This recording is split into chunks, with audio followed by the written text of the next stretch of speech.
سینوں سے قرآن نکال لیا جائے گا.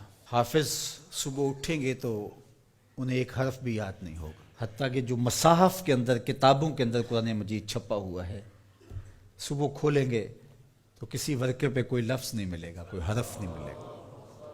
کعبہ اٹھا لیا جائے گا، زلزلے ہوں گے، اللہ کا قہر و غضب ہوگا، خسف ہوگا، مسخ ہوگا، زمین میں لوگ دھنسا دیے جائیں گے، سورج مغرب سے طلوع ہوگا، دجال کا ظہور، ساری علامات اشراط الساعہ آپ سنتے ہیں. لیکن اس سے قبل اللہ تعالیٰ جل شانہ نے تنبیہات رکھی ہیں. ہے وہ عذاب ہی، لیکن عذاب استیصال کے معنی میں نہیں ہے. وہ جھنجھوڑنے کے لیے چھوٹے عذاب اللہ تعالیٰ لوگوں پر بھیجتا رہے گا تاکہ لوگ غافل نہ ہوں. ارشاد فرمایا قل هو القادر علی ان یبعث علیکم عذابا من فوقکم.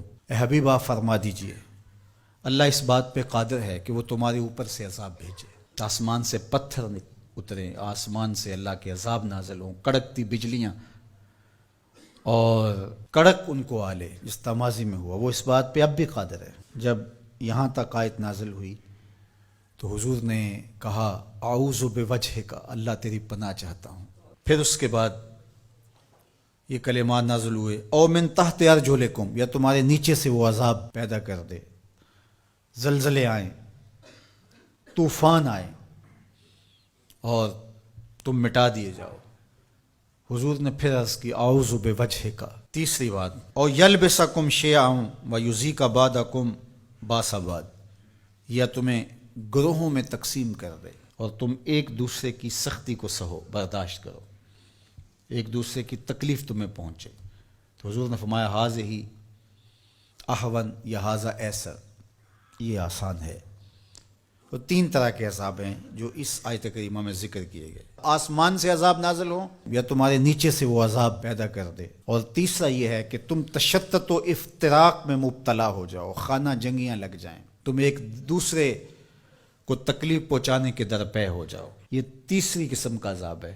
اور مسجد اجابہ میں حضور نے جو 3 دعائیں مانگی تھیں اس میں تیسری دعا مانگنے سے روک دیا گیا، وہ یہی تھی. حضور مانگنا چاہتے تھے اللہ یہ امت فرقہ فرقہ نہ ہو، ٹکڑیوں میں نہ بٹے، یہ امت آپس میں ایک دوسرے کو توڑنے نہ لگ جائے، ایک دوسرے کے گریبان کو نہ نوچے.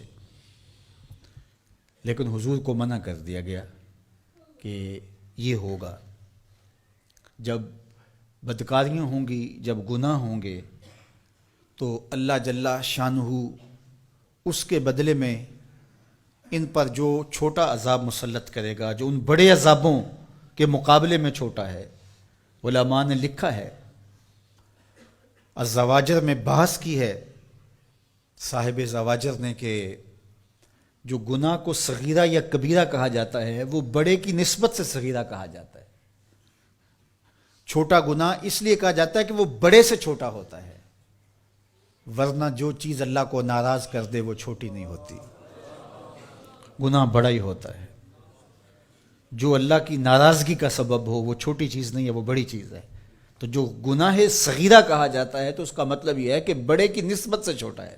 تو جو چھوٹا عذاب کہا گیا تو چھوٹے عذاب سے مراد جو بڑے کی نسبت کم درجے کا ہے.